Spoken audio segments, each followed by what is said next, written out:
Welcome to We Are False. This is where we dig into the stories and so-called facts that just don't sit right, challenging what you think you know. And today, we are tackling one of the most stubborn myths in the entire natural world. Go on, think about it. The word lemming. I'm willing to bet an image just popped right into your head. For almost all of us, that one little word paints a very powerful and, a very dramatic picture. Yeah, that's the one. This picture of mass suicide, almost like a ritual, is just seared into our minds. It's become this go-to metaphor for blind conformity. But where did this unbelievable story actually come from?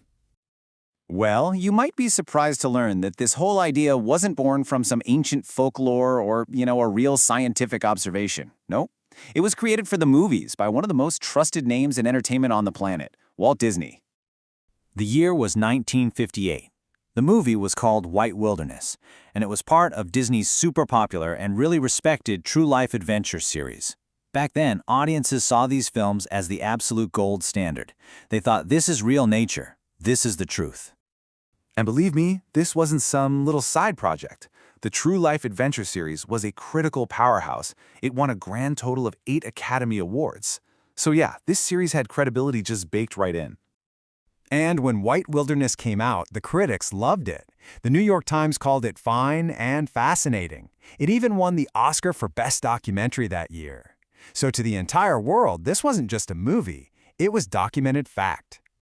And yet, that one unforgettable scene, the scene that defined Lemmings for generations to come, the one that helped win that Oscar, was a total fabrication, a deliberate, carefully constructed fraud. So how in the world did they pull it off? How did a studio that we all trusted create a piece of fiction that would stick around for more than 60 years? All right, let's break down exactly how they did it. This whole thing was systematic. First off, the location was all wrong. They were filming in landlocked Alberta, Canada, not the Arctic Circle. That icy sea, it was just the Bow River. And since lemmings don't even live in that part of Alberta, the crew had to literally buy them from Manitoba and ship them in. To get that shot of a giant migrating horde, they put a few dozen of these poor critters on a spinning, snow-covered turntable and filmed it close up.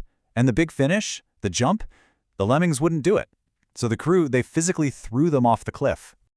Okay, so now that we've completely dismantled the lie, let's talk about what's actually true. If they're not marching to their own doom, what is really going on with these animals? Right, so the myth talks about this mysterious death march, some weird compulsion. But the reality, it's all about survival. What looks like a suicide mission is actually something called dispersal.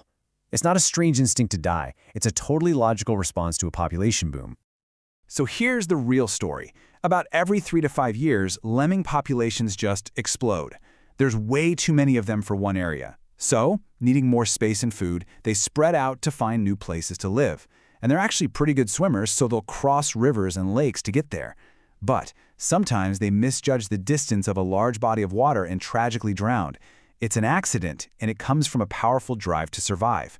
Let's just be absolutely clear on this. They do not intentionally commit suicide. Eventually, the truth did come out, but you know what?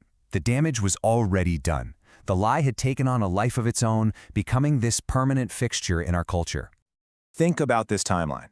In 1958, the film comes out and cements the myth. It takes until 1982 for a Canadian documentary called Cruel Camera to finally expose the fraud.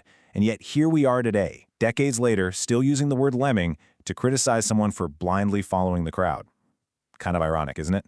A metaphor born from a story that millions of us blindly followed. And this is really why it matters. This comment from someone perfectly captures the myth's power. For so many people, this lie isn't just a story about lemmings, it's the only story they know. This one right here gets to the heart of the betrayal so many people feel. I mean, it's a tough pill to swallow, right? The disconnect between that wholesome, happiest place on earth image in the cold reality of this staged, cruel event, it's genuinely shocking when you first find out. Now, for its part, Disney has addressed this. The Walt Disney Family Museum has put out a statement saying the cruelty was all the work of a single freelance filmmaker, and that it happened without the studio's knowledge or consent. And all of this leaves us with one last pretty crucial question. Remember, this wasn't some fringe conspiracy theory making the rounds online. This was an Oscar-winning documentary from one of the most beloved studios ever.